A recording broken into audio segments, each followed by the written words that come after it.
আসসালামু আলাইকুম ওরহমতুল্লাহি ওবারকাতুহ। সম্মানিত উপস্থিতি, একজন ভাই বগুড়া থেকে জিজ্ঞেস করেছেন, হুজুর, একজন মুসলমান অপর একজন অমুসলিমের সাথে বন্ধুত্বর সম্পর্ক স্থাপন করতে পারবে কি না বিস্তারিত আকারে জানালে উপকৃত হতাম। মাশাআল্লাহ ভাই, অনেক সুন্দর একটি প্রশ্ন করেছেন। ভাইয়ের প্রশ্নের উত্তর হলো হামিদা ওয়া মুসাল্লিয়া ওয়া মুসাল্লিমা আম্মা বাদ। ভাই যে প্রশ্নটি করেছেন, এই ব্যাপারে আমি কোরআন এবং হাদিসের মধ্যে যথেষ্ট পরিমাণে আমি স্টাডি করেছি, মোতালা করেছি। মোতালা করার পরে একটা সারমর্ম আমি আপনাদের সামনে পেশ করতেছি। সেটি হলো, একজন মুসলমান অমুসলিমদের সাথে সম্পর্ক রাখতে পারবে কি না, এটার চারটা স্রোত হতে পারে, চারটা পদ্ধতি হতে পারে। প্রথম স্রোত, একজন মুসলমান অমুসলিমদের সাথে আন্তরিক বন্ধুত্বর সম্পর্ক স্থাপন করবে। এই স্রোত সম্পূর্ণ নাজায়েজ এবং হারাম। অর্থাৎ একজন মুসলমান একজন অমুসলিমের সাথে তাকে আন্তরিক বন্ধু হিসেবে গ্রহণ করবে বা ঘনিষ্ঠ সম্পর্ক তার সাথে করবে, এটা সম্পূর্ণ নাজায়েজ এবং হারাম। এ কথাটা আল্লাহ তাআলা পবিত্র কোরআনুল কারীমের মধ্যে বলেছেন, ইয়া আইয়ুহাল্লাযীনা আমানু লা তাত্তাখিযু আদুওয়ি ওয়া আদুওয়াকুম আউলিয়া। আল্লাহ তাআলা বলেন, হে ঈমানদারেরা, তোমরা আমার শত্রু এবং তোমাদের শত্রু তথা কাফেরদেরকে বন্ধুরূপে গ্রহণ করিও না। অতএব এখান থেকে সুস্পষ্টভাবে জানা যায়, একজন মুসলমান অমুসলিমদের সাথে আন্তরিক বন্ধু হিসেবে তাদেরকে গ্রহণ করতে পারবে না। 2 নাম্বার সুরত, একজন মুসলিম অপর অমুসলিমদের সাথে সহানুভূতি প্রকাশ করার জন্য, তাদেরকে ভালো পরামর্শ দেওয়ার জন্য, তাদের উপকার করার জন্য একজন মুসলমান অমুসলিমদের সাথে সম্পর্ক রাখতে পারবে। অর্থাৎ একজন মুসলমান যদি কোনো অমুসলিমের উপকার করতে চায় বা তাকে ভালো পরামর্শ দিতে চায়, এই হিসেবে একজন মুসলমান অপর একজন অমুসলিমের সাথে সম্পর্ক রাখতে পারবে।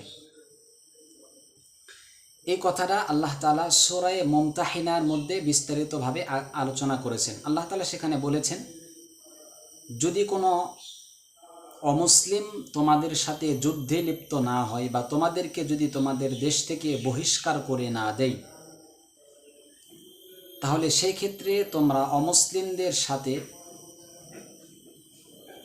অমুসলিমদের প্রতি তোমরা দয়া ও সহানুভূতি প্রকাশ করতে পারবে, এতে কোনো সমস্যা নেই। এই কথাটা আল্লাহ তাআলা সূরা মুমতাহিনার মধ্যে আলোচনা করেছেন।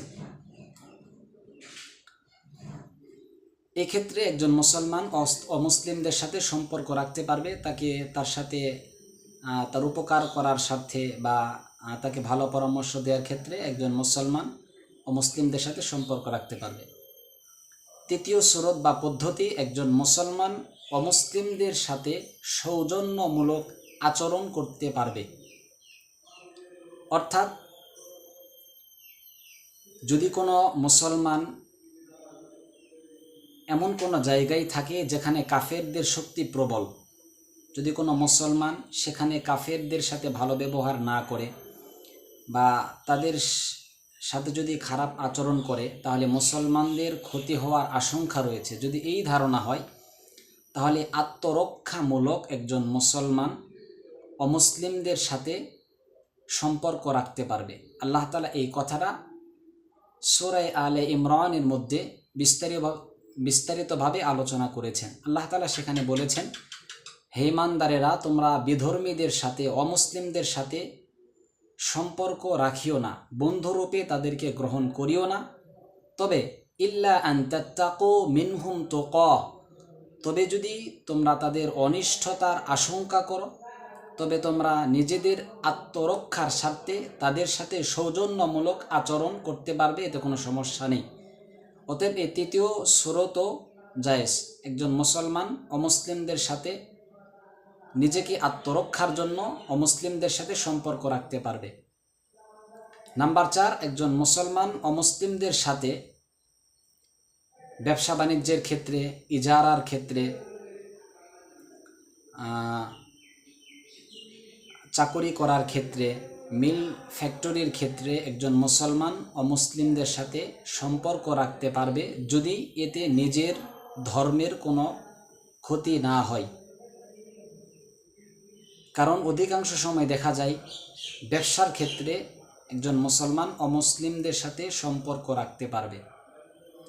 এজন্যই মাসআলা, যদি কোনো মুসলমান কোনো অমুসলিমদের মিল ফ্যাক্টরিতে চাকরি করতে চায়, তাহলে সেখানে চাকরি করা তার জন্য জায়েজ আছে। উত্তম হলো সেখানে চাকরি না করা, তবে যদি কেউ করতে চায় তাহলে চাকরি করা তার জন্য জায়েজ আছে। তবে শর্ত হলো চাকরি করতে গিয়ে যদি নিজের কোনো ধর্মের কোনো ক্ষতি না হয় তাহলে। আশা করি আলোচনাটা আসলেই সকলেই বুঝতে পেরেছেন। আল্লাহ তাআলা এটার উপরে সকলকে আমল করার তৌফিক দান করুন। আসসালামু আলাইকুম ওয়া রাহমাতুল্লাহি ওয়া বারাকাতুহু।